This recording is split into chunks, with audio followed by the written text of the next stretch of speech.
माहौल में महंगी व्हिस्की की तीखी गंध, भद्दे चुटकुले और उन्मादी हंसी का एक घिनौना मिश्रण घुला हुआ था जो उस जगह को भर रहा था। उस जंगली झुंड के बीच में लेफ्टिनेंट कर्नल मीरा सिंह एक फूल की तरह खड़ी थीं। उनके सिर के ऊपर किसी ने अभी रॉयल स्टैग व्हिस्की की पूरी बोतल उंडेल दी थी जो चिपचिपी होकर उनके बालों को भिगो रही थी। गालों से बहकर ठोड़ी पर बूंदों में जमा हो रही थी। ठंडा चिपचिपा तरल उनकी गर्व की भारतीय सेना की वर्दी के कॉलर में रिस गया, जिससे उनकी त्वचा पर एक सिहरण भरी घृणा पैदा हो गई। उन्हें घेरे हुए 5 अधिकारी ऐसे अट्टहास कर रहे थे जैसे लकड़बग्घे अपने शिकार को देखकर करते हैं। उस झुंड का सरगना ब्रिगेडियर विक्रम राठौर खाली व्हिस्की की बोतल को मेज पर रखते हुए नीचता से मुस्कुराया। उसकी आंखें सत्ता के नशे में और सामने के अपमानजनक दृश्य के आनंद में लालची रूप से चमक रही थीं। लेफ्टिनेंट कर्नल, उसकी आवाज में उपहास और तिरस्कार भरा था। हमारी सेना में जो शराब नहीं पीते उन्हें हम साथी नहीं मानते, खासकर अगर वह कोई औरत हो। उसकी बात पर आसपास के अधिकारियों ने जैसे एक साथ ठहाका लगाया। उनकी हंसी मीरा के लिए किसी भी शारीरिक हमले से बड़ा अपमान थी। वह एक सैनिक थीं, एक कमांडर जो अपनी रैंक और क्षमता के बल पर इस पद तक पहुंची थीं। लेकिन इस बंद भ्रष्ट साम्राज्य में वह सिर्फ एक औरत थीं जिसे शराब परोसनी चाहिए थी। यह है हमारा महान भारतीय सेना का तरीका, बाहर से आए घमंडी लोगों का स्वागत करने का। अब समझी, विक्रम ने अपनी उंगली से उनकी ठोड़ी को छुआ। उसे उम्मीद थी कि वह रोएगी या गुस्से में चिल्लाएगी, लेकिन उनकी प्रतिक्रिया उसकी उम्मीदों से पूरी तरह परे थी। मीरा बिल्कुल नहीं हिली। व्हिस्की से भीगे चेहरे पर अपमान की कोई शिकन नहीं थी। वह बस चुपचाप और बहुत ठंडक से विक्रम को देख रही थीं। वे आंखें किसी शिकार की नहीं थीं। उन आंखों में गुस्सा या दुख नहीं था। इसके बजाय जहां सारी भावनाएं खत्म हो गई थीं, वहां साइबेरिया के ग्लेशियर से भी ज्यादा ठंडी और कठोर कोई चीज जम रही थी। यह एक शीर्ष शिकारी की नजर थी जो अपने शिकार पर झपटने से ठीक पहले सभी चरों की गणना करता है और कमजोर नस को निशाना बनाता है। विक्रम को उस नजर को देखते ही अनजाने में अपनी रीढ़ में एक ठंडक महसूस हुई, लेकिन शराब और अहंकार के नशे में उसने उस अशुभ संकेत को नजरअंदाज कर दिया। वह नहीं जानता था कि उसके सामने खड़ी महिला कोई ऐसी हस्ती है जिसका वह मुकाबला करने की हिम्मत भी नहीं कर सकता, और उसने अभी जो अपमानजनक हरकत की है वह उसकी अपनी जिंदगी के लिए मौत की सजा के बराबर है। मीरा के दिमाग में अभी उंडेली गई व्हिस्की की हर बूंद के साथ एक क्रूर बदला लेने की योजना पूरी हो रही थी। ठीक है, इसे शुरुआत में वापस लाते हैं। मैं तुम्हें शुरुआत में वापस भेज दूंगी। जो कुछ भी तुमने बनाया है, जो कुछ भी तुमने भोगा है, मैं उसे धूल के एक कण के बिना तुम्हारे करियर के शुरू होने से भी पहले की स्थिति में ठीक उसी शुरुआत में वापस भेज दूंगी। उन्होंने कसम खाई। कुछ दिनों में होने वाला विक्रम का मेजर जनरल के पद पर पदोन्नति समारोह उसके सम्मान का उत्सव नहीं, बल्कि उसके सैन्य जीवन का सबसे शानदार अंतिम संस्कार होगा। हर अपमान का बदला सबसे भयानक तरीके से लिया जाएगा। कुछ हफ्ते पहले व्हिस्की की बोतल सिर पर उंडेले जाने से पहले रक्षा मंत्रालय, साउथ ब्लॉक, नई दिल्ली, अध्यक्ष चीफ्स ऑफ स्टाफ कमेटी का कार्यालय, यह राष्ट्रीय सुरक्षा के शिखर पर स्थित सबसे ऊंचा और सबसे गोपनीय स्थान था। कमरे की ध्वनिरोधी दीवारें प्रधानमंत्री की आवाज को भी बाहर जाने से रोकती थीं, और मेज पर रखे सभी दस्तावेज अपने आप में शीर्ष सैन्य रहस्य थे। सत्ता के उस विशाल केंद्र में फील्ड मार्शल मीरा सिंह बैठी थीं। वह भारतीय सेना के इतिहास में पहली और एकमात्र महिला फील्ड मार्शल थीं।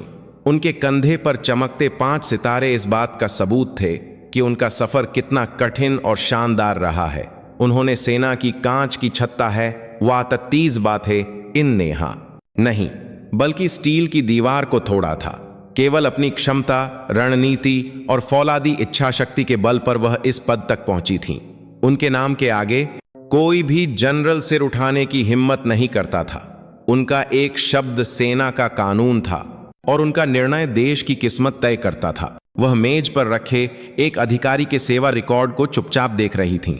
ब्रिगेडियर विक्रम राठौर, कमांडर 119वीं इन्फेंट्री ब्रिगेड, अंडमान। उसका रिकॉर्ड लगभग 100 से 0 था। उत्कृष्ट ऑपरेशन सफलता दर, अधीनस्थों का उच्च विश्वास और एक बेदाग सेवा रिकॉर्ड। वह इस बार मेजर जनरल पदोन्नति समीक्षा में सबसे मजबूत उम्मीदवार था। कागजों पर वह एक सच्चा सैनिक था, लेकिन फील्ड मार्शल मीरा सिंह के पास कागजों के पार की सच्चाई देखने की आंखें थीं। उनकी मेज पर विक्रम के शानदार रिकॉर्ड कार्ड के बगल में एक और तरह के दस्तावेज चुपचाप पड़े थे। पिछले कुछ वर्षों में रक्षा मंत्रालय के सतर्कता विभाग को मिली दर्जनों गुमनाम शिकायतें। भेजने का पता एक ही था, अंडमान में स्थित 119वीं इन्फेंट्री ब्रिगेड। शिकायतों की सामग्री चौंकाने वाली थी। विक्रम राठौर अपनी यूनिट को एक निजी साम्राज्य की तरह चला रहा था। यूनिट के भीतर सभी नियुक्तियों और आपूर्तियों को मनमाने ढंग से संभालना और अपने प्रति वफादार लोगों को प्रमुख पदों पर बिठाकर भ्रष्टाचार का एक कार्टेल बनाना, स्थानीय निर्माण ठेकेदारों के साथ मिलीभगत, सैन्य आपूर्ति का गबन और अपने खिलाफ बोलने वाले अधिकारियों को हिंसा और धमकी से दबाना और उन्हें अपमानजनक तरीके से सेवानिवृत्त करना। उसके अपराधों की सूची लंबी होती जा रही थी, लेकिन सभी शिकायतों को सबूतों के अभाव में खारिज कर दिया गया था। मीरा ने ठंडी आंखों से दोनों तरह के दस्तावेजों को बारी बारी से देखा। एक तरफ एक नायक का पूरी तरह से गढ़ा हुआ रिकॉर्ड, दूसरी तरफ बिना सबूत के चिल्लाते कमजोरों की चीखें। वह सहज रूप से जानती थीं कि शिकायतों की सामग्री सच के करीब है। विक्रम ने अपनी यूनिट को अंडमान और निकोबार द्वीप समूह की भौगोलिक विशेषता का उपयोग करके बाहरी दुनिया से पूरी तरह से अलग करके निगरानी और नियंत्रण से परे एक आदर्श साम्राज्य का निर्माण किया था, और अब वह मेजर जनरल के उच्च पद को एक सीढ़ी के रूप में इस्तेमाल करके अपने सड़े हुए साम्राज्य को पूरी सेना में फैलाना चाहता था। ऐसे कचरे को जनरल नहीं बनने दे सकते, वह धीरे से बुदबुदाई। उनकी आवाज ठंडी थी, लेकिन उसमें अन्याय के प्रति एक जलता हुआ गुस्सा था। एक आधिकारिक जांच दल भेजना व्यर्थ था। विक्रम, एक सांप की तरह चालाक, पहले ही सारे सबूत छिपा चुका होगा और अपने साम्राज्य पर पूरा नियंत्रण कर चुका होगा।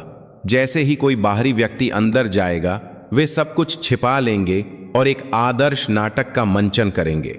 सच्चाई को उजागर करने के लिए उन्हें सीधे उस साम्राज्य के दिल में प्रवेश करना था, ऐसे रूप में जिसे कोई शक न कर सके। सबसे निचले स्तर से उनके असली चेहरों को सीधे देखना था। मीरा ने फैसला किया। उन्होंने अपनी मेज पर रखा हॉटलाइन फोन उठाया। दूसरी तरफ से केवल एक व्यक्ति की आवाज आई, राष्ट्रपति के प्रधान सचिव। मैम, बस आदेश दीजिए। कल से मैं आधिकारिक तौर पर लंबी छुट्टी पर जा रही हूं। जब तक राष्ट्रीय सुरक्षा के लिए कोई गंभीर खतरा न हो, कोई मुझे नहीं ढूंढेगा। और सेना मुख्यालय की कार्मिक शाखा को एक आदेश भेजो। लेफ्टिनेंट कर्नल मीरा सिंह को आज से अंडमान में 119वीं ब्रिगेड के डिप्टी कमांडर ऑपरेशंस के रूप में नियुक्त किया जाए। यह राष्ट्रपति के नाम पर जारी किया गया एक शीर्ष स्तरीय आपातकालीन आदेश है। फोन के दूसरी तरफ सचिव कुछ देर चुप रहा। भारतीय सेना की पदानुक्रम में नंबर 1 एक फील्ड मार्शल खुद अपनी रैंक को 3 स्तर नीचे करके एक फ्रंट लाइन यूनिट में लेफ्टिनेंट कर्नल के रूप में जा रही थीं। यह सेना के इतिहास में एक अभूतपूर्व घटना थी। मैम, क्या आप खुद जाने की बात कर रही हैं? यह बहुत खतरनाक है। खतरनाक मैं नहीं, बल्कि इस तरह के कैंसर सेल को वर्दी में जिंदा रखना है। सड़ी हुई जड़ों को अपने हाथों से निकालना पड़ता है। उनकी आवाज में कोई झिझक नहीं थी। उस दोपहर मीरा ने अपने 5 सितारों वाले फील्ड मार्शल के रैंक प्रतीक को खुद उतारा। उन्होंने अपनी सारी शक्ति और महिमा को अस्थायी रूप से त्याग दिया और एक साधारण लेफ्टिनेंट कर्नल की वर्दी पहन ली। आईने के सामने खड़ी उनकी छवि अब सेना की सर्वोच्च कमांडर की नहीं थी। वह एक गुप्त एजेंट थीं, जो एक भ्रष्ट साम्राज्य में घुसपैठ करने और बाघ की गर्दन काटने के लिए अपनी तलवार छिपाए हुए थीं। उनकी आंखें अब एक ठंडे और तेज शिकारी की आंखों में बदल चुकी थीं। वह जानती थीं, अंडमान की ओर जाने वाला यह रास्ता उनके सैन्य जीवन की सबसे गंदी और सबसे खतरनाक लड़ाई होगी। लेकिन वह डरी हुई नहीं थीं। सड़े हुए हिस्से को निकालने का दर्द नए मांस के उगने के लिए एक आवश्यक प्रक्रिया थी। उनका शांत युद्ध इस तरह शुरू हो गया था। अंडमान की धरती पर पोर्ट ब्लेयर के लिए सैन्य परिवहन विमान से उतरने पर लेफ्टिनेंट कर्नल मीरा सिंह की आंखों में 119वीं इन्फेंट्री ब्रिगेड की पहली छाप एक सैन्य अड्डे के बजाय एक अच्छी तरह से बने स्वतंत्र किले जैसी थी। नारियल के पेड़ों से सजी यूनिट के प्रवेश द्वार से गुजरते ही बाहरी दुनिया से पूरी तरह से कटे हुए उनके अपने कानून और हवा ने उन्हें दबा दिया। यहाँ के सैनिक एक सैनिक की विशिष्ट अनुशासित उपस्थिति के बजाय किसी विशेष क्षेत्र पर कब्जा करने वाले स्थानीय गिरोह की तरह एक कठोर और अभिमानी माहौल का प्रदर्शन कर रहे थे। उनकी नियुक्ति शांत थी, लेकिन उसका स्वागत बिल्कुल नहीं किया गया। मुख्य भूमि से अचानक आई, और वह भी एक महिला अधिकारी, ऑपरेशंस डिप्टी कमांडर जैसे महत्वपूर्ण पद पर। इसके प्रति एक स्पष्ट संदेह और बेचैनी पूरी यूनिट में व्याप्त थी। जब वह ब्रिगेडियर विक्रम राठौर को अपनी नियुक्ति की रिपोर्ट करने गईं, तो वह उस संदेह की वास्तविकता का स्पष्ट रूप से सामना कर सकीं। ब्रिगेडियर विक्रम राठौर का कार्यालय एक कमांडर के कार्यालय के बजाय एक सामंती प्रभु के दरबार जैसा सजाया गया था। दीवारों पर उसके कारनामों की बढ़ा चढ़ाकर तस्वीरें लगी थीं, और मेज के पीछे एक अकेला सब पर भारी जैसा एक विशाल सुलेख धमकी भरे अंदाज में लटका हुआ था। वह एक सिंहासन पर बैठे राजा की तरह पैर पर पैर चढ़ाकर बैठा था और मीरा को ऊपर से नीचे तक देख रहा था। उसकी नजर में एक नए डिप्टी कमांडर के लिए सम्मान नहीं, बल्कि अपने क्षेत्र में घुसपैठ करने वाले एक बिन बुलाए मेहमान के प्रति झुंझलाहट और संदेह था। लेफ्टिनेंट कर्नल मीरा सिंह तो राष्ट्रीय रक्षा अकादमी की एक एलीट इस दूर दराज के कोने में कैसे आ गई? उसका पहला शब्द स्वागत का नहीं, बल्कि एक स्पष्ट ताना था। ब्रिगेडियर साहब की सहायता करने और 119वीं ब्रिगेड के विकास में योगदान देने के लिए मैंने स्वेच्छा से यहां आने का अनुरोध किया है। मीरा ने बिना किसी हिचकिचाहट के एक तोते की तरह तैयार जवाब दिया। उन्होंने अपनी सभी भावनाओं को एक आदर्श पोकर फेस के पीछे छिपा लिया था। विक्रम के बगल में उसके वफादार गुर्गे परछाई की तरह खड़े थे। Chief of staff colonel Sharma, logistics officer colonel Verma और मिलिट्री पुलिस के प्रमुख मेजर रावत। वे सभी विक्रम के द्वारा लगाए गए लोग थे, जो उसके भ्रष्ट साम्राज्य के 4 स्तंभ थे। उन्होंने जैसे कि तय किया हो, एक ही तरह की अभिमानी और नीच आंखों से मीरा को ऊपर से नीचे तक देखा, जैसे कि पशु बाजार में किसी गाय की ग्रेडिंग कर रहे हों। यह एक बेहद अपमानजनक नजर थी। विकास? हाँ, अच्छा है।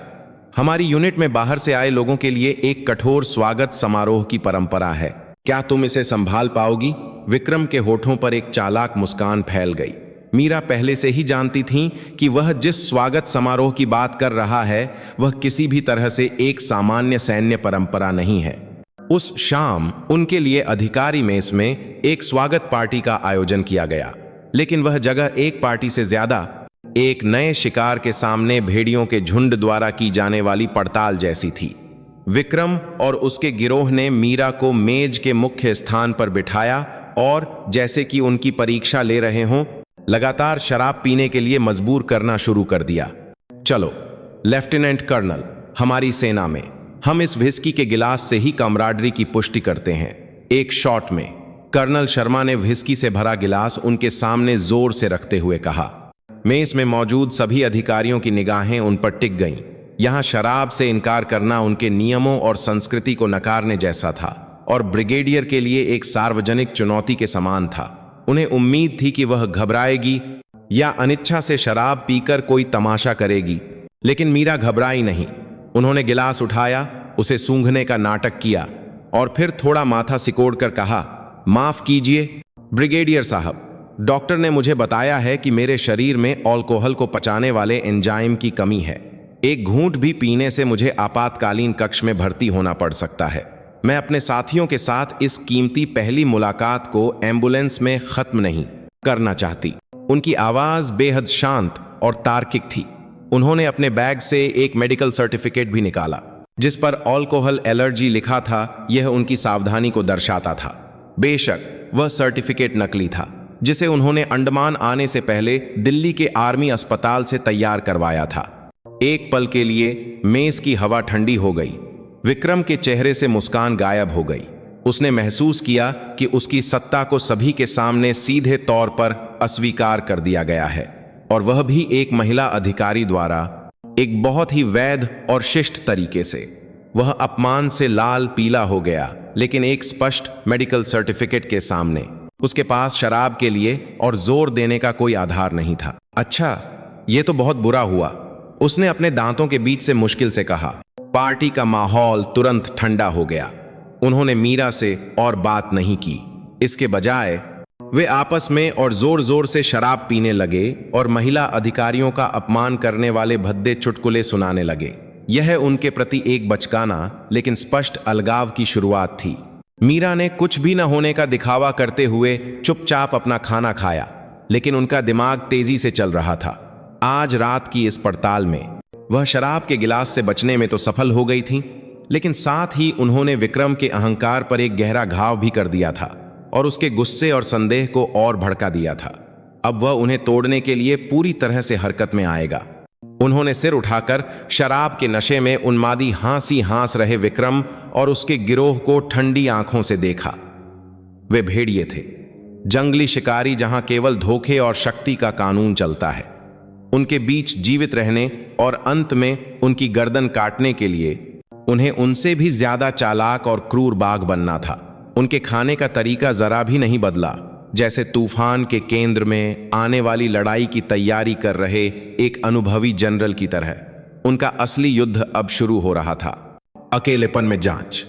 स्वागत पार्टी की उस रात के बाद ब्रिगेडियर विक्रम राठौर का बदला उम्मीद के मुताबिक, लेकिन उम्मीद से कहीं ज्यादा बचकाना और लगातार शुरू हुआ।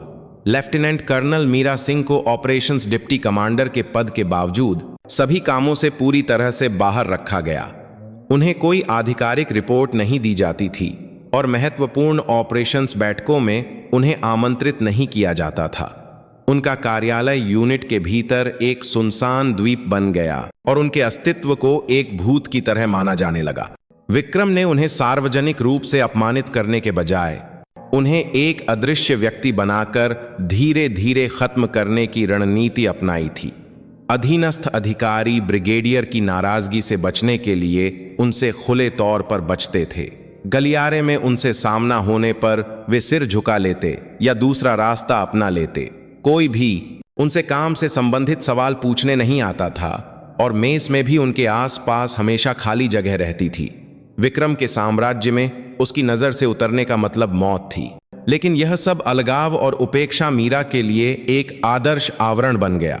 आधिकारिक काम से बाहर होने के कारण उनके पास अपनी गुप्त जांच करने के लिए पर्याप्त समय था। उन्होंने एक अक्षम महिला अधिकारी की भूमिका निभाई, जिसे एक महत्वहीन पद पर धकेल दिया गया था, जिससे उनके संदेह को कम किया जा सके, जबकि पर्दे के पीछे वह भ्रष्टाचार के विशाल ताने बाने की तह तक पहुंचने के लिए लगातार काम कर रही थीं। उनका पहला लक्ष्य यूनिट के सभी निर्माण और आपूर्ति अनुबंधों के दस्तावेज थे। एक रात जब सब चले गए थे, वह चुपके से लॉजिस्टिक्स ऑफिसर कर्नल वर्मा के कार्यालय में घुस गईं।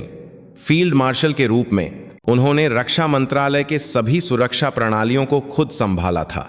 उनके लिए एक ब्रिगेड कार्यालय का ताला तोड़ना बच्चों का खेल था। अंधेरे में उन्होंने दस्तावेजों के ढेरों को ध्यान से खंगाला और अंत में उन्हें एक अजीब बात मिली। पिछले कुछ वर्षों में यूनिट के सभी छोटे बड़े निर्माण और आपूर्ति अनुबंध केवल 2 या 3 विशेष स्थानीय कंपनियों को दिए गए थे। यहां तक कि प्रतिस्पर्धी बोली का केवल दिखावा किया गया था। वास्तव में हर बार वही कंपनियां बारी बारी से अनुबंध जीत रही थीं। निर्माण लागत और आपूर्ति की कीमतें भी अन्य यूनिटों की तुलना में बहुत ज्यादा थीं। यह मिली भगत का स्पष्ट सबूत था।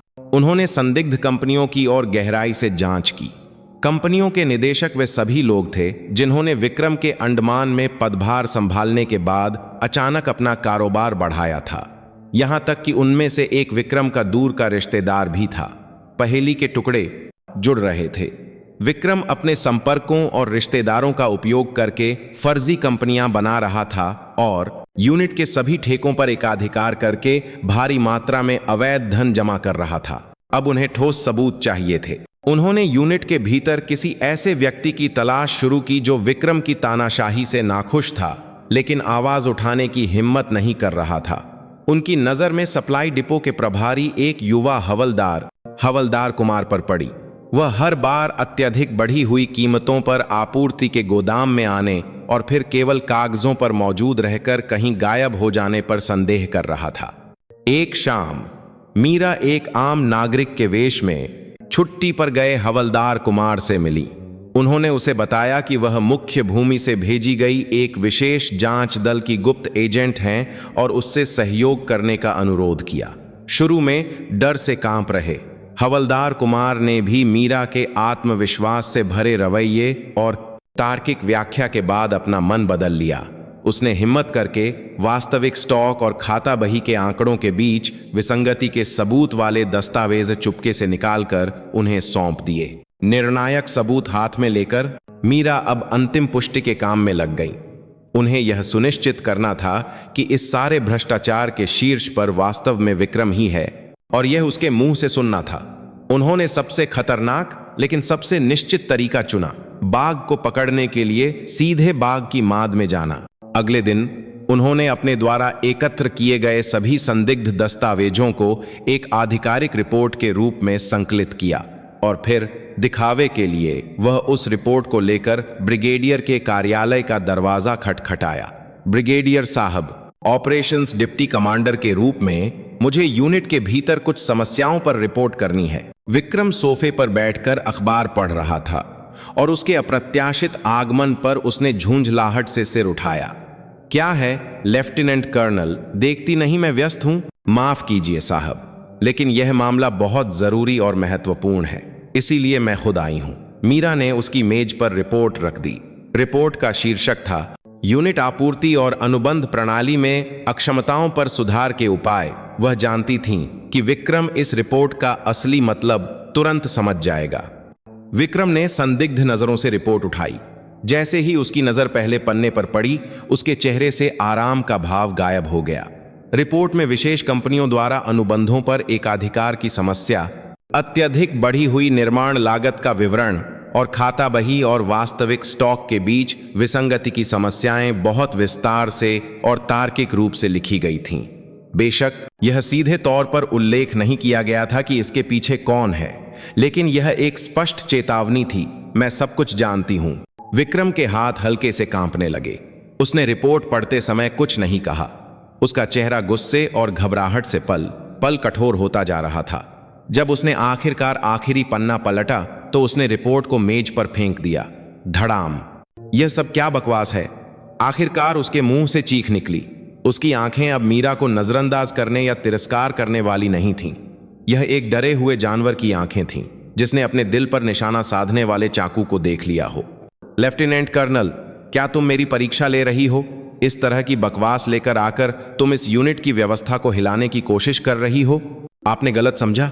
ब्रिगेडियर साहब, मैं केवल डिप्टी कमांडर के रूप में यूनिट की समस्याओं को पहचान कर सुधार के उपाय सुझा रही हूं। अगर इस रिपोर्ट की सामग्री में कोई समस्या है, समस्याएं बहुत हैं।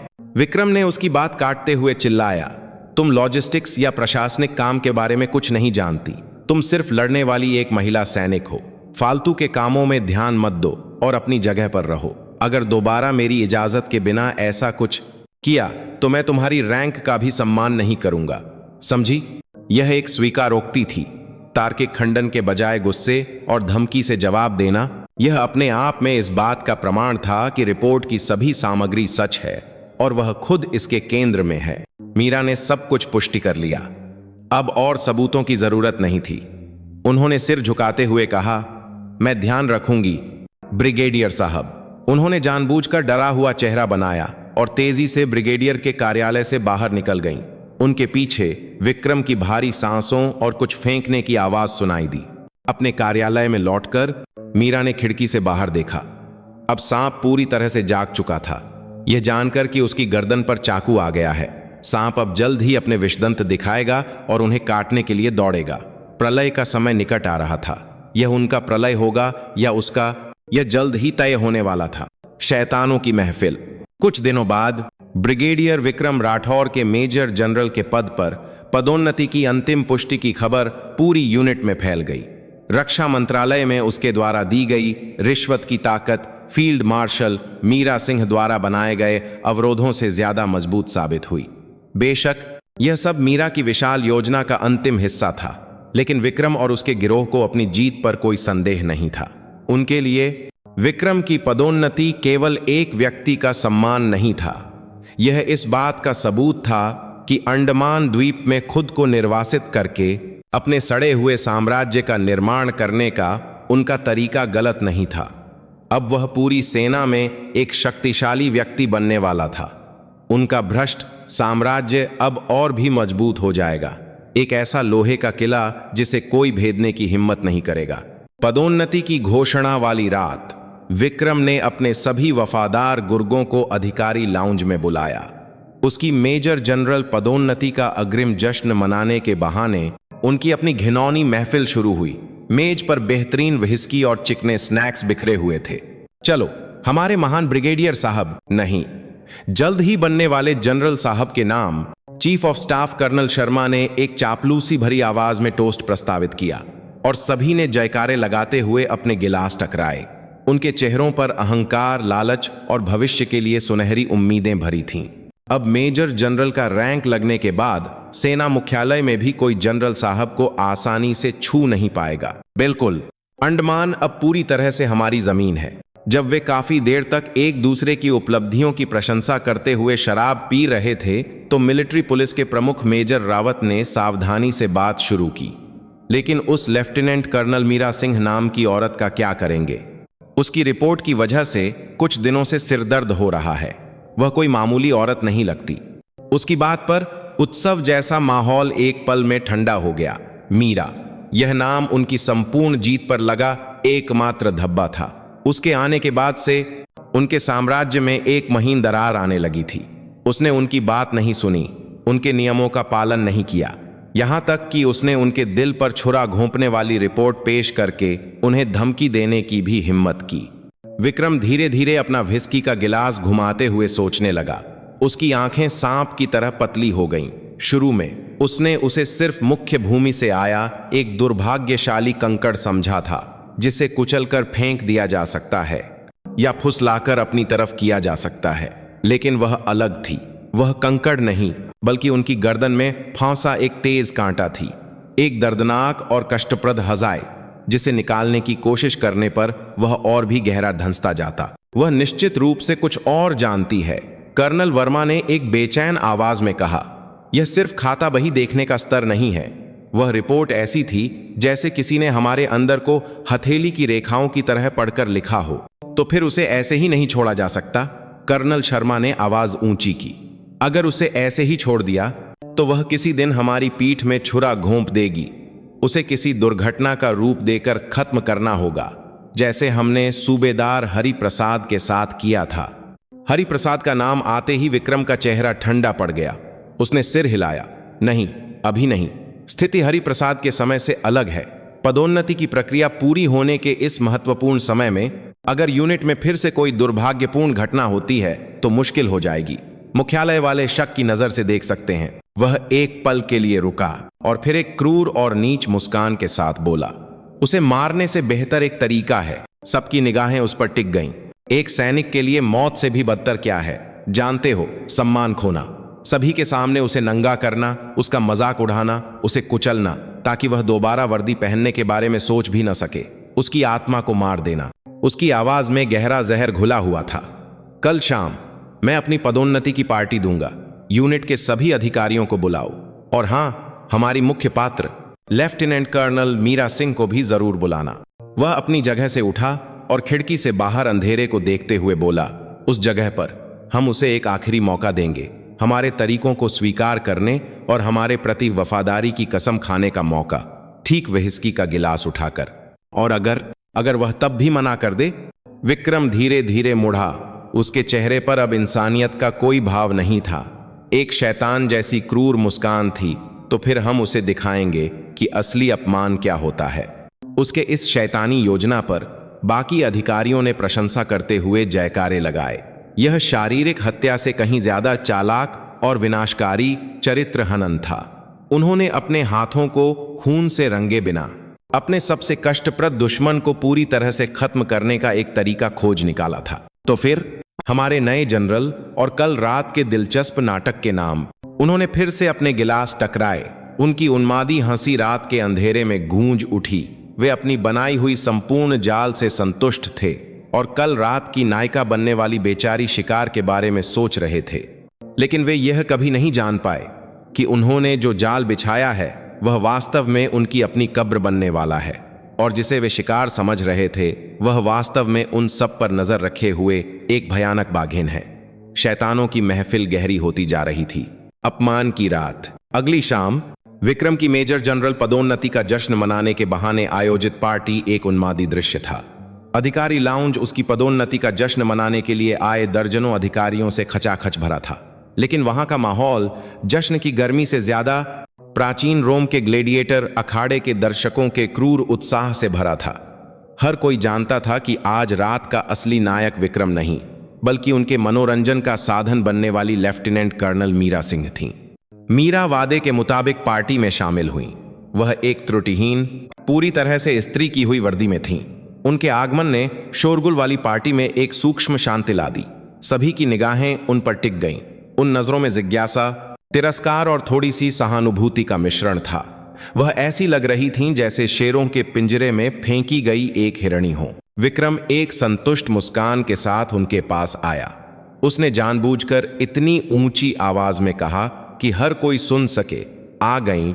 लेफ्टिनेंट कर्नल, मेरी पदोन्नति का जश्न मनाने आई हो या पिछली बार की अपनी बदतमीजी के लिए माफी मांगने?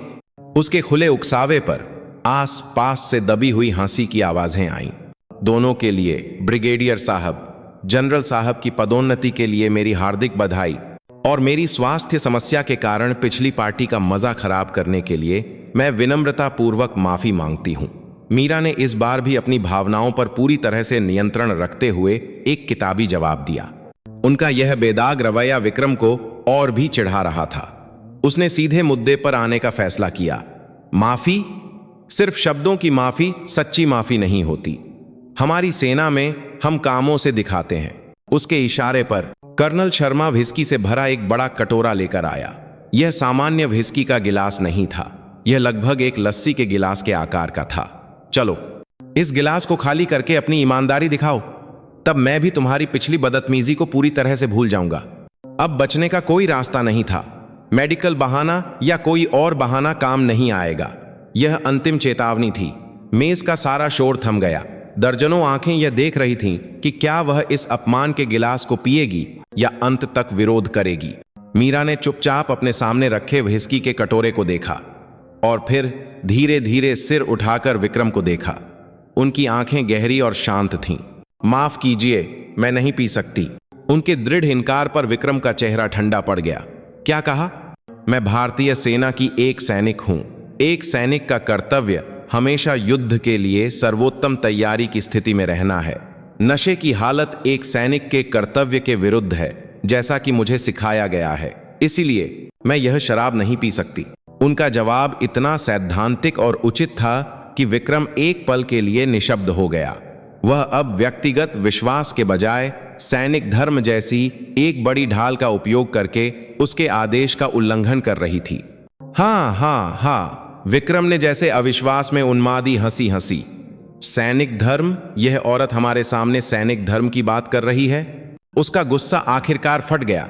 उसे घेरे हुए उसके चार गुर्गे भी एक साथ उस पर आरोप और गालियां बरसाने लगे। अपनी औकात नहीं जानती, बुढ़िया कहीं की। यह कोई राष्ट्रीय रक्षा अकादमी की क्लास नहीं है। तुम्हें सेना की वर्दी पहनने का कोई हक नहीं है। ब्रिगेडियर साहब की दी हुई शराब को मना कर रही हो? यह तो बगावत है। उन्होंने हर तरह के भद्दे और अपमानजनक शब्द कहे, उसके चरित्र को कुचलने की कोशिश की, लेकिन मीरा अभी भी अविचल खड़ी थी। उनकी चुप्पी उनके गुस्से में घी का काम कर रही थी। आखिरकार विक्रम का विवेक पूरी तरह से खत्म हो गया। ठीक है, तो तुम्हें सैनिक धर्म इतना ही प्यारा है ना?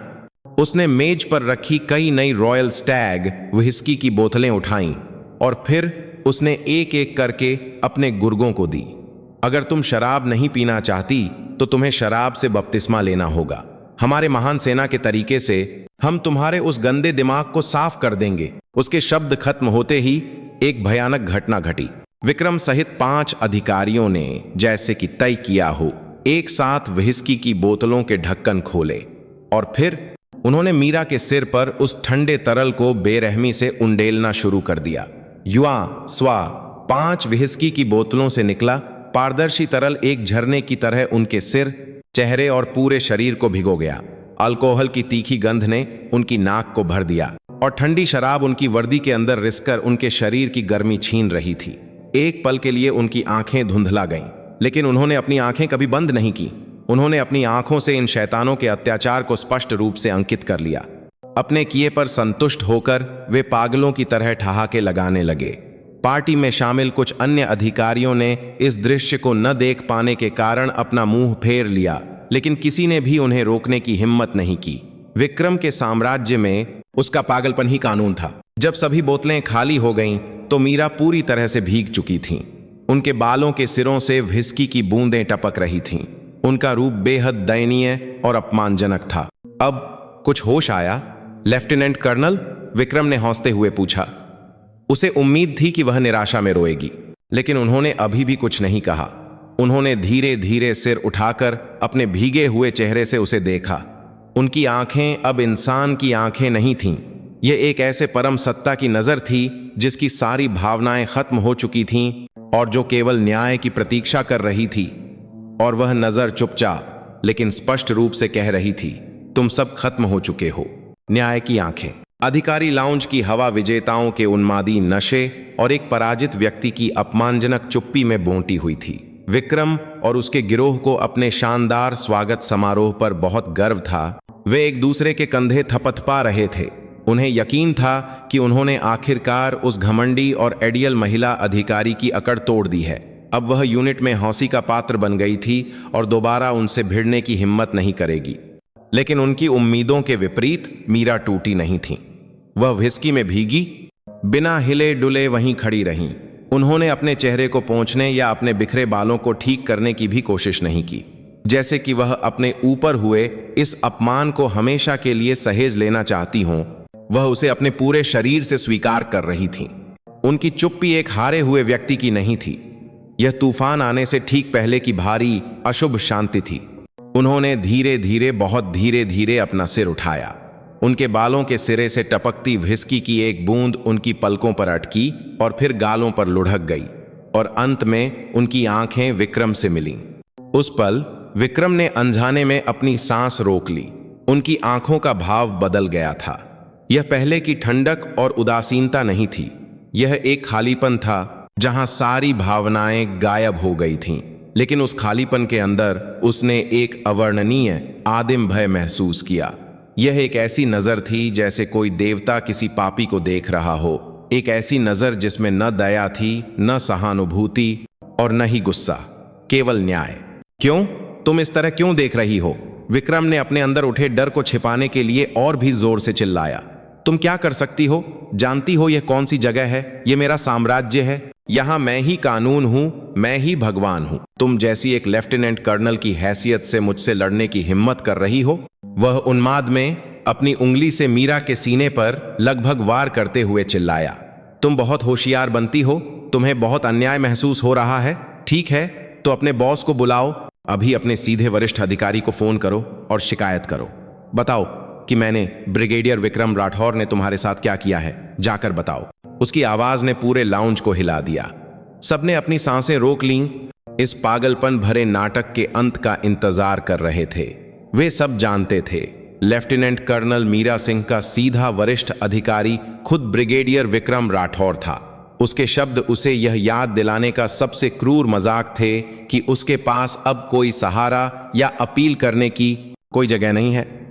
लेकिन ठीक उसी पल बाजी पलट गई। मीरा ने आखिरकार अपना मुंह खोला।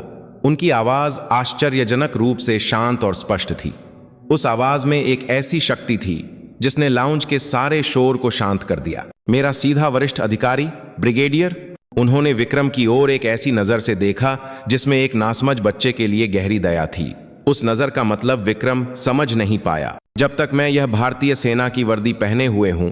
उन्होंने अपने भीगे हुए वर्दी के कॉलर की ओर इशारा करते हुए एक एक शब्द को जैसे सबके दिमाग में अंकित करते हुए कहा। मेरा एकमात्र वरिष्ठ अधिकारी जिसे मुझे रिपोर्ट करना है केवल राष्ट्रपति जी हैं। जैसे ही उनके मुंह से राष्ट्रपति शब्द निकला, लाउंज की सारी हवा जम गई। शोर मचा रहे अधिकारियों की सांसें भी सुनाई नहीं दे रही थीं। यह क्या था? क्या यह औरत पागल हो गई है? एक लेफ्टिनेंट कर्नल का सीधा वरिष्ठ अधिकारी राष्ट्रपति कैसे हो सकता है? विक्रम एक पल के लिए उनकी बात का मतलब नहीं समझ पाया और भौंचक्का खड़ा रहा। उसने सोचा कि वह सदमे से पागल हो गई है और बकवास कर रही है। क्या क्या कहा? यह पागल औरत अब कुछ भी बक रही है। लेकिन मीरा ने उसकी बात को नजरअंदाज कर दिया। वह अभी भी उसे दया भरी नजरों से देख रही थीं और अपनी बात जारी रखी। और आप किसे रिपोर्ट करते हैं, ब्रिगेडियर विक्रम राठौर? यह सवाल एक साधारण सवाल नहीं था, यह एक दार्शनिक प्रश्न था जिसने विक्रम के अस्तित्व की नींव को हिला दिया। तुम्हारे ऊपर कौन है? तुम किसके आदेश का पालन करते हो? इस साम्राज्य के अंदर तुम राजा हो सकते हो, लेकिन इस साम्राज्य के बाहर तुम आखिर हो क्या? विक्रम जवाब नहीं दे सका। वह अभी भी स्थिति को समझ नहीं पा रहा था और गुस्से और भ्रम में लड़खड़ा रहा था। वह अभी भी मानता था कि वह इस खेल का विजेता है। मीरा ने फैसला किया कि अब उससे बात करने का कोई फायदा नहीं है। उन्होंने एक भावहीन चेहरे के साथ कहा, जैसे कि उनका काम खत्म हो गया हो, मैं अभी आप पर अपमान या हमले का आरोप लगाने नहीं जा रही हूं। उनकी बात सुनकर विक्रम के चेहरे पर एक पल के लिए राहत का भाव आया, लेकिन उनके अगले शब्दों ने उसे और भी गहरे भ्रम में डाल दिया। क्योंकि आपके अपराध इससे कहीं ज्यादा बड़े हैं। उन्होंने धीरे धीरे अपना शरीर घुमाया। उनके भीगे बालों से व्हिस्की की बूंदें फर्श पर टपक रही थीं। वह दरवाजे की ओर बढ़ते हुए आखिरी बार एक बात कह गईं। वह आवाज एक भविष्यवाणी थी और एक मौत की सजा। मैं आपकी मेजर जनरल पदोन्नति समारोह का इंतजार करूंगी। उस दिन एक बहुत ही खास मेहमान आपसे मिलने आएगा। यह कहकर वह लाउंज से बाहर निकल गईं। उनके जाने के बाद लाउंज में एक भयानक खामोशी छा गई। विक्रम और उसके गुर्गे जैसे कि सामूहिक रूप से सम्मोहित हो गए हों, बस उस दरवाजे को घूरते रहे जहां से वह गायब हुई थीं। कुछ देर पहले महसूस की गई जीत की खुशी गायब हो गई थी। इसके बजाय एक अवर्णनीय विशाल बेचैनी धीरे धीरे उनके दिलों को झकड़ने लगी। उनके आखिरी शब्द, उनकी वह अजीब नजर और राष्ट्रपति जैसा बेतुका शब्द, सब कुछ मिलकर उनके दिमाग को भ्रमित कर रहा था। उन्हें अभी तक यह एहसास नहीं हुआ था कि उन्होंने अभी जिसे छुआ है वह कोई साधारण लेफ्टिनेंट कर्नल नहीं थी, और जिस पदोन्नति समारोह का वे इतनी बेसब्री से इंतजार कर रहे हैं वह वास्तव में उनकी हर चीज को नष्ट करने वाला एक सार्वजनिक फांसी का मंच बनने वाला है। पतन शुरू हो चुका था। अंतिम निर्णय। आखिरकार भाग्य का दिन आ ही गया। 119वीं इन्फेंट्री ब्रिगेड का मुख्य हॉल ब्रिगेडियर विक्रम राठौर के मेजर जनरल पदोन्नति समारोह का जश्न मनाने के लिए आए कई गणमान्य व्यक्तियों से खचाखच भरा था। सेना के वरिष्ठ जनरलों से लेकर स्थानीय सांसदों और अधिकारियों तक, और विक्रम को रिश्वत देकर फायदा उठाने वाले स्थानीय व्यवसायी भी मौजूद थे। हॉल जश्न की गर्मी और चापलूसी के शब्दों से भरा हुआ था। आज का नायक विक्रम मंच के नीचे पहली पंक्ति में एक गर्वित भाव से बैठा था। पिछले कुछ दिनों से उसे परेशान करने वाली बेचैनी आज सुबह पूरी तरह से इस्त्री की हुई जनरल की वर्दी पहनते ही पिघल गई थी। उसने इस जगह पर मौजूद कई शक्तिशाली लोगों को देखकर अपनी स्थिति की पुष्टि की। ये लोग उसकी दीवार और ढाल थे। एक मामूली महिला अधिकारी इस लोहे के किले को कोई नुकसान नहीं पहुंचा सकती थी। उसने निष्कर्ष निकाला कि मीरा की सभी बातें सिर्फ एक अपमानित महिला की डींगें और हताशा थीं। वह आज यहां नहीं आएगी, आने की हिम्मत भी नहीं करेगी। समारोह शुरू हुआ और राष्ट्रगान गूंज उठा। इसके तुरंत बाद सेना के एक वरिष्ठ जनरल का बधाई भाषण शुरू हुआ। सब कुछ योजना के अनुसार बहुत सुचारू रूप से चल रहा था। विक्रम अपने कंधे पर जल्द ही चमकने वाले दूसरे सितारे की कल्पना करते हुए संतुष्ट होकर मुस्कुराया। ठीक उसी पल हॉल का भारी मुख्य द्वार बिना किसी पूर्व सूचना के दोनों ओर खुल गया। प्रवेश द्वार पर खड़े सैन्य पुलिसकर्मी घबराकर कुछ रोकने की कोशिश कर रहे थे, लेकिन उन्हें एक अदृश्य शक्ति ने किनारे कर दिया। शोरगुल वाले हॉल में एक पल के लिए सन्नाटा छा गया। भाषण दे रहे जनरल भी रुक गए और दरवाजे की ओर देखने लगे। सभी की निगाहें उस जगह पर केंद्रित थीं जहां से एक महिला धीरे धीरे अंदर आ रही थी। उन्होंने लेफ्टिनेंट कर्नल की वर्दी नहीं, बल्कि आंखों को चकाचौंध करने वाली सफेद भारतीय सेना की फील्ड मार्शल की सेरेमोनियल यूनिफॉर्म पहन रखी थी। उनके कंधों पर इस देश का सर्वोच्च सैन्य पद 5 सितारे हॉल की रोशनी में शान से चमक रहे थे। फील्ड मार्शल मीरा सिंह पिछले कुछ हफ्तों से सार्वजनिक रूप से गायब भारतीय सेना की पदानुक्रम में नंबर 1, वह ही विक्रम की भविष्यवाणी की खास मेहमान थीं। हॉल में पूरी तरह से सन्नाटा छा गया। कोई सांस भी नहीं ले पा रहा था।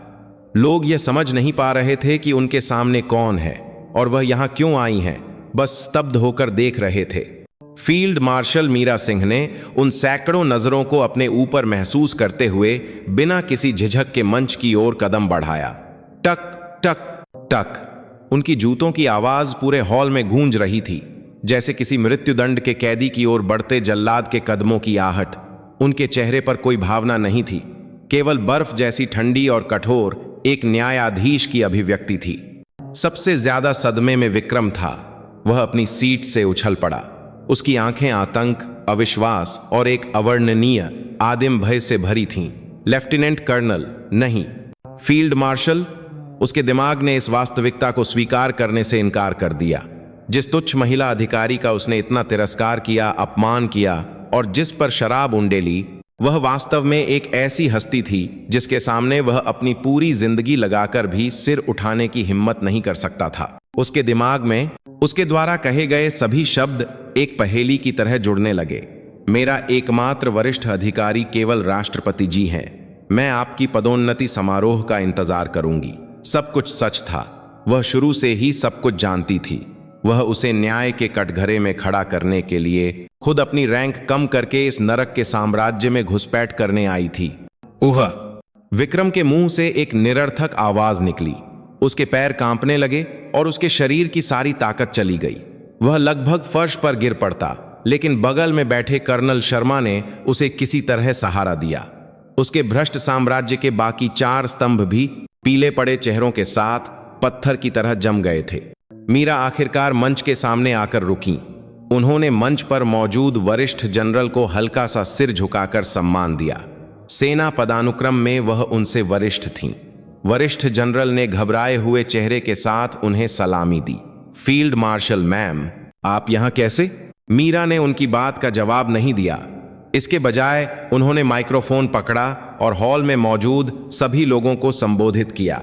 उनकी आवाज ठंडी और तेज थी, लेकिन इतनी स्पष्ट और शक्तिशाली थी कि हॉल के सबसे पिछले कोने तक सुनाई दे रही थी। मैंने सुना है कि आज यह समारोह ब्रिगेडियर विक्रम राठौर के मेजर जनरल पद पर पदोन्नति का जश्न मनाने के लिए है। उन्होंने एक पल के लिए बात रोकी और अवाक होकर उन्हें देख रहे विक्रम की ओर अपनी नजर घुमाई। लेकिन मुझे खेद है, पदोन्नति समारोह को थोड़ी देर के लिए स्थगित करना होगा।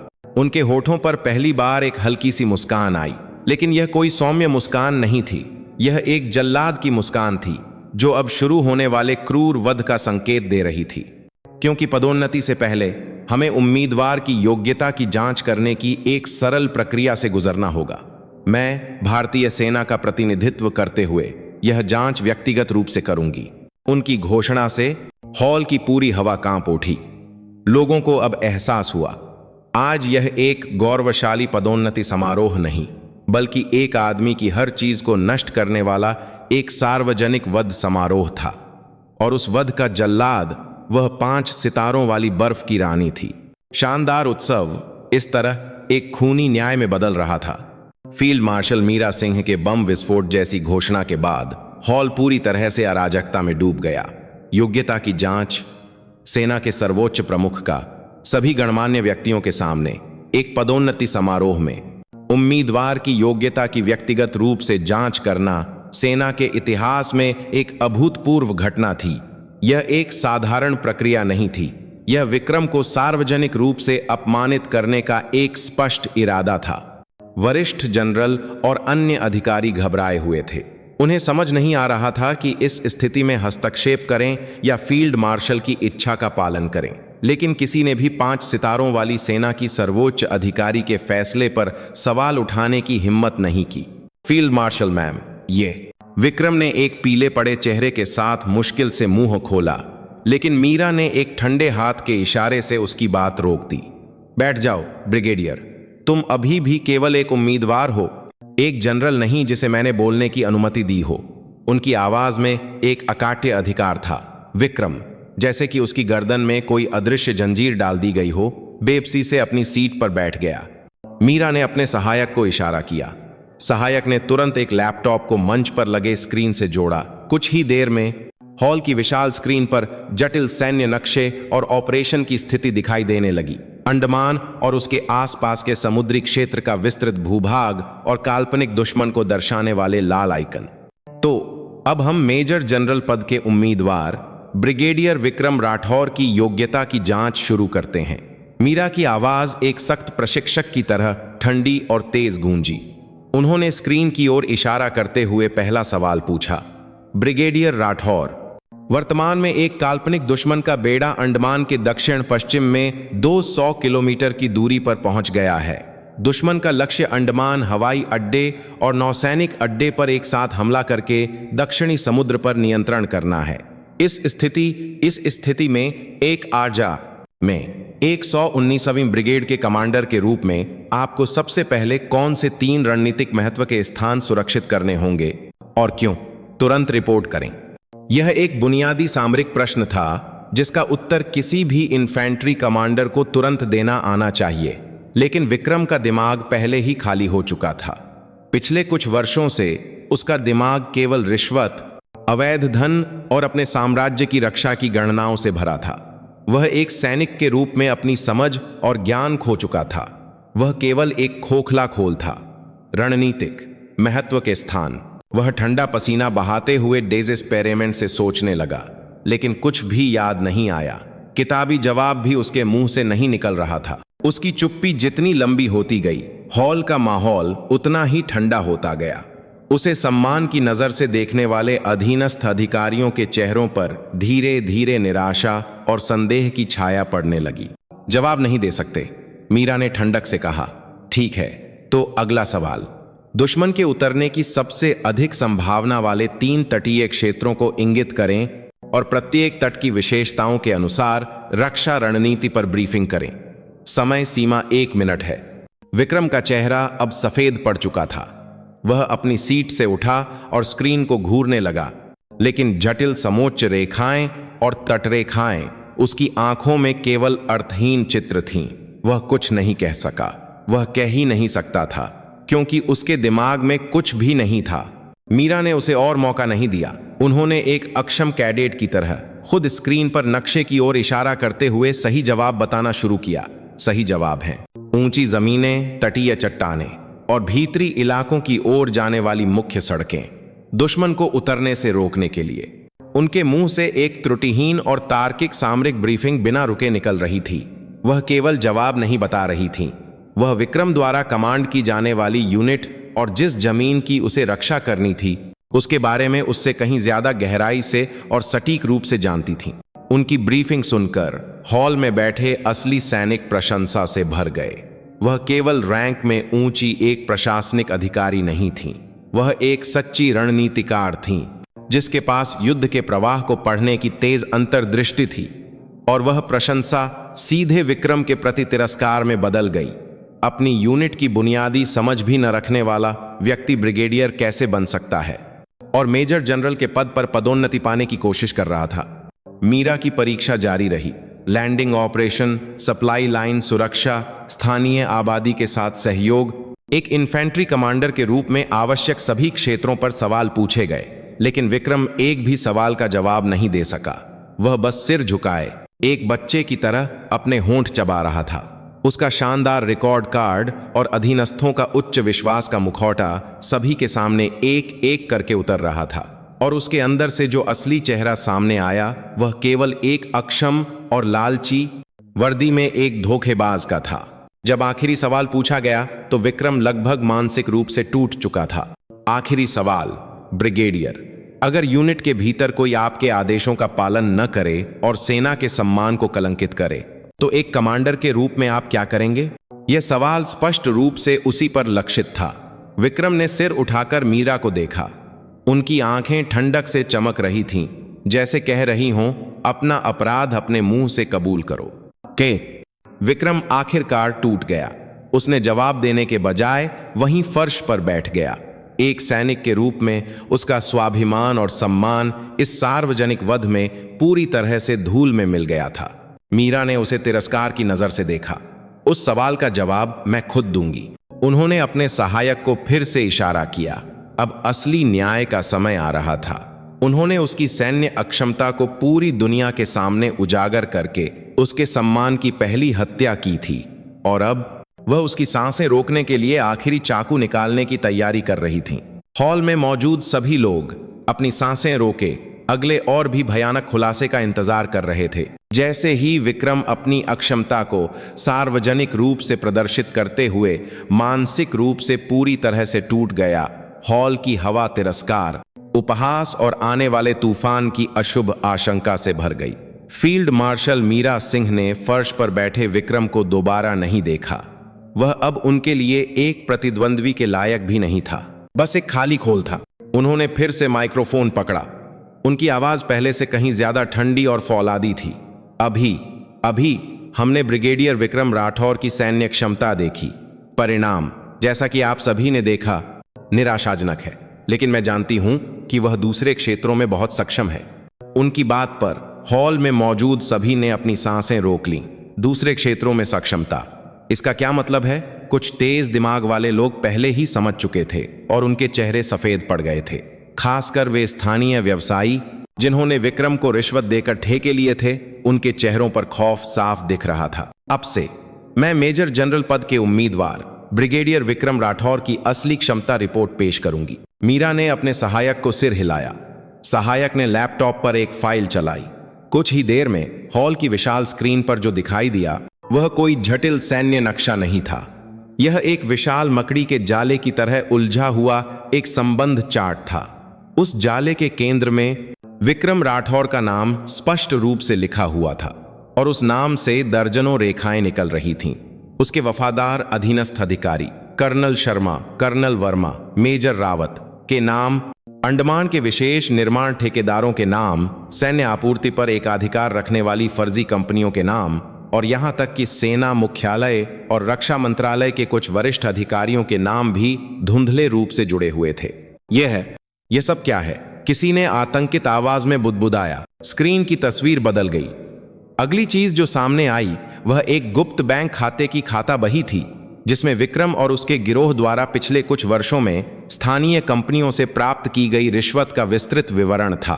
तारीख, राशि और भुगतान का तरीका सब कुछ सावधानी से दर्ज किया गया था। करोड़ों रुपए के काले धन के लेन देन का रिकॉर्ड अपने आप में भ्रष्टाचार का एक विशाल इतिहास था। विक्रम ने स्क्रीन पर अपने पापों के सबूतों को देखते हुए एक स्तब्ध व्यक्ति की तरह सिर हिलाया। यह असंभव था। यह खाता बही वह थी जिसे वह व्यक्तिगत रूप से प्रबंधित करता था। दुनिया में केवल एक ही यह वहां कैसे पहुंच सकती है? उसके दिमाग में कुछ समय पहले अपने कार्यालय में रिपोर्ट लेकर आई लेफ्टिनेंट कर्नल मीरा सिंह की छवि कौंध गई। उसने उस समय ही सब कुछ अपने हाथ में ले लिया था। खुलासा यहीं खत्म नहीं हुआ। अगली स्क्रीन पर एक उच्च गुणवत्ता वाला वीडियो चला, जिसमें विक्रम एक निर्माण ठेकेदार के साथ गोल्फ कोर्स पर मिल रहा था और नकदी से भरा एक बैग ले रहा था। यह वीडियो मीरा द्वारा गुप्त रूप से लगाए गए एक आंतरिक सहायक द्वारा अपनी जान जोखिम में डालकर शूट किया गया था। वीडियो में विक्रम एक वर्दीधारी जनरल नहीं, बल्कि एक गली के गुंडे की तरह लालची और नीच मुस्कान के साथ दिख रहा था। विक्रम के मुंह से आखिरकार एक चीख निकली। वह स्क्रीन की ओर हाथ बढ़ाते हुए चिल्लाना चाहता था कि इसे बंद करो, यह सब झूठ है, लेकिन उसकी आवाज नहीं निकली। उसका चात्त साम्राज्य, उसका सारा पाखंड और झूठ सैकड़ों लोगों की आंखों के सामने टुकड़ों में बिखर रहा था। हॉल अब एक युद्ध का मैदान बन गया था। पत्रकार पागलों की तरह कैमरे के फ्लैश चमका रहे थे और जनरल आतंक और गुस्से से स्तब्ध थे। विक्रम से जुड़े व्यवसायी चुपके से निकलने की कोशिश कर रहे थे, लेकिन प्रवेश द्वार पर खड़ी सैन्य पुलिस ने उन्हें रोक लिया। मीरा ने उस सारी अराजकता को एक तूफान के केंद्र की तरह शांति से देखा और फिर उसने आखिरी निर्णायक वार किया। स्क्रीन पर एक पुरानी तस्वीर दिखाई दी। मुस्कुराते हुए एक बहादुर सैनिक सूबेदार हरिप्रसाद की तस्वीर और उनकी तस्वीर के बगल में उनकी मृत्यु से ठीक पहले लिखा गया एक रिपोर्ट, जो एक वसीयत की तरह था, जिसमें विक्रम के भ्रष्टाचार का खुलासा किया गया था। ब्रिगेडियर विक्रम राठौर। मीरा की आवाज में अब गुस्से से ज्यादा गहरा दुख था। तुमने अपनी सक्षमता को भांप लेने वाले एक धर्मी सैनिक की एक दुर्घटना का रूप देकर हत्या कर दी, और जब उसकी बेटी ने तुम्हारे गंदे रहस्यों को उजागर करने की कोशिश की तो तुमने उसके सम्मान को भी कुचल दिया और उसे अपमानित किया। तुम्हारे कंधे पर जो सितारा लगने वाला था वह अनगिनत अधीनस्थों के खून, पसीने और एक वफादार सैनिक की मौत की कीमत पर था। उन्होंने स्क्रीन पर मौजूद सभी सबूतों की ओर इशारा किया और फिर हॉल में मौजूद सभी लोगों से एक न्यायाधीश की तरह पूछा। उनकी आवाज ने पूरे हॉल को जमा दिया। यह है आपके होने वाले नए मेजर जनरल विक्रम राठौर की असली क्षमता रिपोर्ट। मैं यहां मौजूद सभी से पूछती हूं, क्या कोई एक भी व्यक्ति है जो ऐसे आदमी को सितारे देना चाहता है? उनके सवाल का किसी ने जवाब नहीं दिया। हॉल में केवल एक भारी ठंडी खामोशी थी। वह खामोशी विक्रम राठौर नामक व्यक्ति के लिए सबसे पूर्ण और सबसे भारी मौत की सजा थी। एक सैनिक के रूप में उसका जीवन और एक इंसान के रूप में उसका जीवन ठीक उसी पल, उसी जगह पर पूरी तरह से समाप्त हो गया था। शानदार पदोन्नति समारोह इतिहास के सबसे दयनीय और अपमानजनक सार्वजनिक वध के साथ समाप्त हो रहा था। फील्ड मार्शल मीरा सिंह का अंतिम सवाल जब हॉल की खामोशी में डूब गया तो वह जानती थीं कि इस क्रूर नाटक का पर्दा गिराने का समय आ गया है। उन्होंने मंच से चुपचाप अपना हाथ उठाया। यह एक पूर्व निर्धारित संकेत था।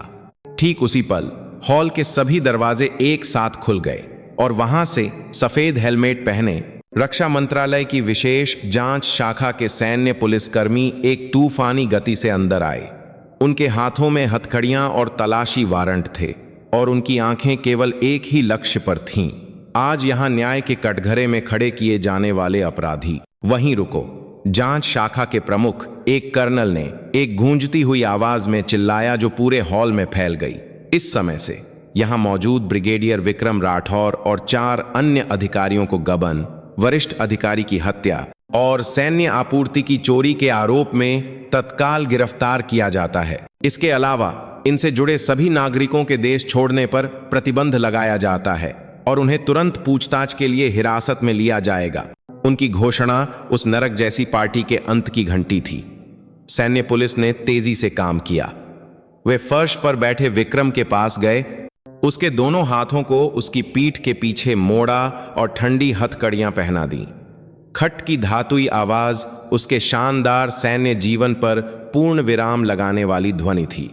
यह नहीं, मैं अभी भी एक जनरल हूं। तुम्हारी हिम्मत कैसे हुई? विक्रम ने अपने बचे हुए स्वाभिमान से संघर्ष किया, लेकिन उसका प्रतिरोध व्यर्थ था। सैन्य पुलिस ने उसे एक बोरे की तरह घसीटते हुए मंच से नीचे उतारा। उसके बगल में उसी तरह हथकड़ियों में जकड़े पीले पड़े चेहरों के साथ उसके वफादार गुर्गे कर्नल शर्मा, कर्नल वर्मा और मेजर रावत घसीटे जा रहे थे। जो कभी अंडमान पर राज करते थे वे अब केवल अपराधी थे। सभी की आंखों के सामने अपमानजनक रूप से ले जाए जा रहे थे। उन्हें गिरफ्तार करने के साथ ही अन्य सैन्य पुलिसकर्मियों ने दर्शकों में बैठे भ्रष्ट व्यवसायियों पर धावा बोल दिया। आपको रिश्वत देने के आरोप में गिरफ्तार किया जाता है। आपके पास वकील रखने का अधिकार है। तुम जानते नहीं मैं कौन हूं? हॉल तुरंत अराजकता में डूब गया। अपराधियों की चीखें, पत्रकारों के कैमरा फ्लैश और यह सब देख रहे लोगों की स्तब्ध आहें एक अराजक सिम्फनी बना रही थीं। मीरा ने उस सारी अराजकता को मंच से चुपचाप देखा। उनका मिशन यहीं तक था। उन्होंने सबसे बड़े कैंसर की गांठ का सटीक पता लगा लिया था और अब बाकी काम कुशल सर्जनों का था, जो उसके आसपास के सभी संक्रमित कैंसर कोशिकाओं को भी साफ कर देंगे। जैसा कि उन्होंने अनुमान लगाया था, विक्रम गेट नामक यह मामला पूरी सेना को हिला देने वाले एक विशाल शुद्धिकरण अभियान में बदल गया। विक्रम और उसके गिरोह ने अपनी सज्जा को कम करने के लिए, जैसे कि प्रतिस्पर्धा कर रहे हों, अपने सभी आंतरिक सहयोगियों के नाम उगलने शुरू कर दिए। उनके कबूलनामों के आधार पर जांच शाखा ने सेना मुख्यालय और रक्षा मंत्रालय तक अपनी जांच का दायरा बढ़ाया। विक्रम के भ्रष्टाचार पर आंखें मूंदने के बदले में नियमित रूप से रिश्वत लेने वाले वरिष्ठ अधिकारियों से लेकर उसकी पदोन्नति के लिए पैरवी करने वाले राजनीतिक गुर्गों तक भ्रष्टाचार की श्रृंखला में फंसे दर्जनों लोग अपनी वर्दी खोकर ठंडी सलाखों के पीछे पहुंच गए। शुद्धिकरण की तलवार 119वीं ब्रिगेड के भीतर भी चली। विक्रम के संरक्षण में हर तरह के अन्याय करने वाले अधिकारियों से लेकर उसके अवैध आदेशों का अप्रत्यक्ष रूप से समर्थन करने वाले सभी लोगों को ढूंढकर अनुशासनात्मक समिति के सामने पेश किया गया। ब्रिगेड को व्यावहारिक रूप से जड़ों से उखाड़कर पुनर्गठित किया गया। फील्ड मार्शल मीरा सिंह द्वारा शुरू किया गया शांत युद्ध भारतीय सेना के इतिहास में सबसे बड़ा और सबसे गहन आंतरिक शुद्धिकरण अभियान के रूप में दर्ज किया गया। उन्होंने केवल एक भ्रष्ट जनरल को दंडित नहीं किया था, उन्होंने सेना जैसे विशाल संगठन की सबसे गहरी परतों में दशकों से जमी परंपरा नामक कैंसर की गांठ को जड़ से उखाड़ फेंका था। जब सारी जांच पूरी हो गई तो मीरा 5 सितारों वाली फील्ड मार्शल की वर्दी में अपनी असली जगह पर लौट आईं। उन्होंने रक्षा मंत्रालय की एक नई सुधार समिति का नेतृत्व किया और एक ऐसी पारदर्शी और निष्पक्ष प्रणाली बनाने में अपनी पूरी ताकत लगा दी जहां विक्रम जैसा कोई राक्षस दोबारा पैदा न हो सके। वह अब एक बदला लेने वाली नहीं थीं, वह एक सुधारक थीं जो सड़े हुए को हटाकर एक नई व्यवस्था स्थापित कर रही थीं। उनके हाथों में भारतीय सेना एक दर्दनाक घाव से उबरकर एक मजबूत और अधिक न्यायपूर्ण संगठन के रूप में पुनर्जन्म ले रही थी। लंबे तूफानी शुद्धिकरण के बाद आशा के अंकुर फूट रहे थे। अंतिम निर्णय और एक नई सुबह। कुछ महीने बाद उच्च सैन्य न्यायालय में विक्रम गेट के मुख्य अपराधियों पर अंतिम फैसला सुनाया गया। मामले की गंभीरता को देखते हुए अदालत को अभूतपूर्व रूप से सभी मीडिया के लिए खोल दिया गया था।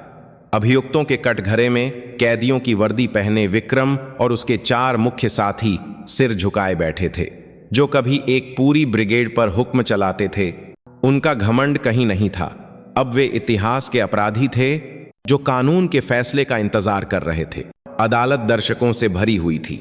वे अपनी आंखों से देखना चाहते थे कि सेना के सम्मान को कलंकित करने वाले देशद्रोहियों का क्या हश्र होता है। आखिरकार न्यायाधीश एक गंभीर चेहरे के साथ अंदर आए। तनावपूर्ण माहौल में उन्होंने एक भारी और दृढ़ आवाज में फैसला पढ़ना शुरू किया। अभियुक्त विक्रम राठौर, पूर्व ब्रिगेडियर, भारतीय सेना। अभियुक्त ने मातृभूमि की रक्षा के अपने पवित्र कर्तव्य को भुलाकर सेना को एक निजी संगठन की तरह चलाया और हर तरह का भ्रष्टाचार किया। इसके अलावा अपने अपराधों को छिपाने के लिए उसने सेना के एक वफादार सैनिक स्वर्गीय सूबेदार हरिप्रसाद की योजनाबद्ध तरीके से हत्या की और सच्चाई को उजागर करने की कोशिश कर रही उनकी बेटी, वर्तमान अध्यक्ष चीफ्स ऑफ स्टाफ कमेटी को भी मारने की कोशिश की। उसके अपराध इतने गंभीर और अमानवीय हैं कि शब्दों में बयां नहीं किए जा सकते। न्यायाधीश ने विक्रम के एक एक अपराध को गिनाया। उनकी आवाज ठंडी थी, लेकिन उसमें सेना के कलंकित सम्मान के प्रति गहरा गुस्सा था। अभियुक्त के लालच और विश्वासघात ने न केवल व्यक्तिगत पतन का कारण बना, बल्कि राष्ट्रीय सुरक्षा के लिए एक गंभीर खतरा पैदा किया और सेना में राष्ट्र के विश्वास को जड़ से हिला दिया। अभियुक्त अब एक सैनिक या इस देश के नागरिक के रूप में किसी भी तरह की दया का पात्र नहीं है। न्यायाधीश ने एक पल के लिए कागजों से नजरें हटाईं और सिर झुकाए बैठे विक्रम को ठंडक से देखा। इसलिए यह अदालत अभियुक्त को कानून द्वारा अनुमत सबसे कठोर सजा सुनाती है, ताकि इस धरती पर दोबारा कोई ऐसा देशद्रोही पैदा न हो। अदालत में मौजूद सभी ने अपनी सांसें रोक लीं। अंत में इतिहास का फैसला सुनाया जा रहा था। आदेश। अभियुक्त विक्रम राठौर को देशद्रोह और हत्या के लिए मृत्युदंड दिया जाता है। मृत्युदंड। जैसे ही यह शब्द अदालत में गूंजा, विक्रम का शरीर ढीला पड़ गया। वह कोई आवाज नहीं निकाल सका, बस खाली आंखों से शून्य में घूरता रहा। उसकी आत्मा फैसले से पहले ही मर चुकी थी। न्याय जारी रहा। अभियुक्त शर्मा, वर्मा और रावत विक्रम राठौर के मुख्य सहयोगी होने के नाते देशद्रोही गतिविधियों में सक्रिय रूप से शामिल थे और हत्या में सहायता की। उनके अपराध भी अक्षम्य हैं, इसलिए प्रत्येक को आजीवन कारावास की सजा दी जाती है। उनके साथियों को भी कोई दया नहीं मिली। वे अपनी बाकी जिंदगी या उसका बड़ा हिस्सा ठंडी जेल की सलाखों के पीछे बिताएंगे। यह उनके अपराधों के बोझ के बराबर एक चाम सी लात और पूर्ण न्याय था। फैसला सुनाए जाने के बाद सैन्य पुलिस ने दोषियों को बाहर निकाल दिया। विक्रम अंत तक चुप रहा, एक खाली खोल की तरह इतिहास के अंधेरे में और अपने भाग्य में विलीन हो गया। अदालत से बाहर निकलते लोगों के चेहरों पर मिश्रित भाव थे।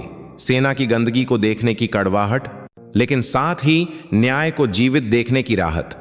यह मुकदमा केवल कुछ अपराधियों को दंडित करने के बारे में नहीं था। यह सेना का खुद को साफ करने और एक नए रूप में पुनर्जन्म लेने का राष्ट्र के प्रति एक वादा और घोषणा थी। फील्ड मार्शल मीरा सिंह ने यह सब अपने कार्यालय में टेलीविजन पर चुपचाप देखा। वह अदालत नहीं गई। उनका बदला पहले ही उस पदोन्नति समारोह में उनके अपने हाथों से पूरा हो चुका था। फैसला खत्म होने पर उन्होंने चुपचाप अपनी आंखें बंद कर लीं। एक लंबी लंबी लड़ाई आखिरकार खत्म हो गई थी। उनकी आंखों से गर्म आंसू की एक बूंद लुढ़क गई। यह अब गुस्से या दुख का आंसू नहीं था।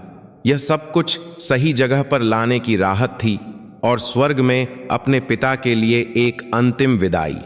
अब वह अतीत की बदला लेने वाली नहीं, बल्कि भविष्य के लिए जिम्मेदार सेना की सर्वोच्च नेता के रूप में चुपचाप अपने रास्ते पर चलेंगी। 1 साल बाद विक्रम गेट नामक विशाल तूफान के बाद भारतीय सेना एक बड़े ऑपरेशन से गुजरे मरीज की तरह गहरे घावों से जूझ रही थी।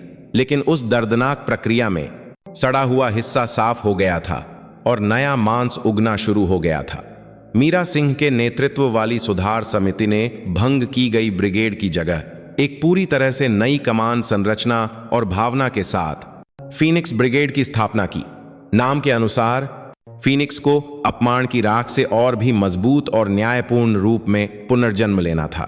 भ्रष्टाचार का गढ़ रहे स्थानीय ठेकेदारों के साथ सभी संबंध तोड़ दिए गए।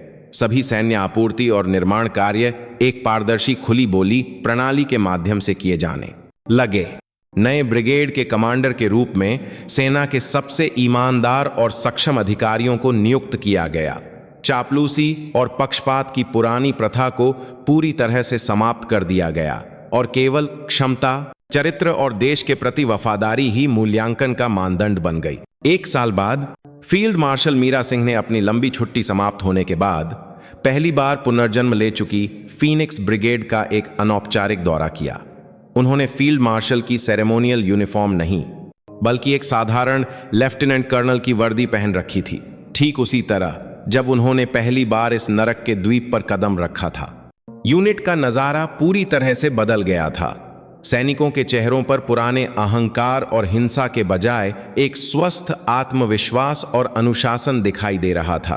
प्रशिक्षण के नारे जोरदार थे और एक दूसरे के प्रति व्यवहार में गहरी कमराडरी झलक रही थी। जिस सच्ची सेना का उन्होंने सपना देखा था वह वहां थी। उन्होंने ब्रिगेड मुख्यालय की नई इमारत के सामने एक युवा महिला अधिकारी को देखा। यह वही अधिकारी थी जिसने 1 साल पहले मीरा सिंह को भ्रष्टाचार के सबूत खोजने में मदद की थी। अपनी जान जोखिम में डालकर विक्रम की कड़ी निगरानी के बावजूद उसने न्याय के प्रति अपनी आस्था नहीं खोई थी।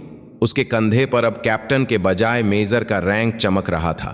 उसे उसकी क्षमता और साहस के लिए उचित रूप से पदोन्नत किया गया था। फील्ड मार्शल मैम, आप यहां? युवा मेजर ने मीरा को पहचानकर आश्चर्य से सलामी दी। मीरा ने मुस्कुराते हुए उसकी सलामी ली। अब फील्ड मार्शल नहीं, यहां मुझे बस मीरा मैम कहो। उन्होंने युवा मेजर के कंधे पर थपथपाते हुए कहा, यह रैंक तुम पर बहुत अच्छा लग रहा है मेजर। यह तुमने अपनी हिम्मत से हासिल किया है। भविष्य में इस यूनिट का अच्छी तरह से नेतृत्व करना ताकि यहां दोबारा कभी अंधेरा न छाए। मैं ध्यान रखूंगी मैम। मेजर की आंखों में सम्मान के साथ गर्म आंसू भर आए। उसने मीरा की छवि में एक सच्चे सैनिक का आदर्श देखा जिसका वह अपनी पूरी जिंदगी पालन करेगी। मीरा ने उसे सिर झुकाकर सम्मान दिया और चुपचाप आगे बढ़ गईं। वह एक छोटी सी पहाड़ी पर खड़ी हो गईं जहां से पूरी ब्रिगेड दिखाई दे रही थी। ठीक उसी जगह पर जहां 1 साल पहले विक्रम अपने साम्राज्य को देखते हुए लालची मुस्कान के साथ खड़ा होता था।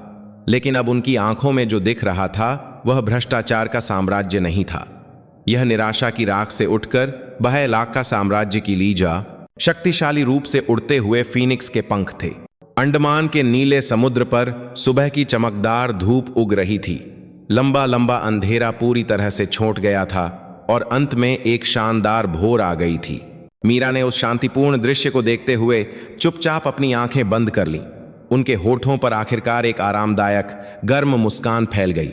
पिताजी, आप देख रहे हैं, अब सब कुछ सचमुच अपनी जगह पर आ गया है।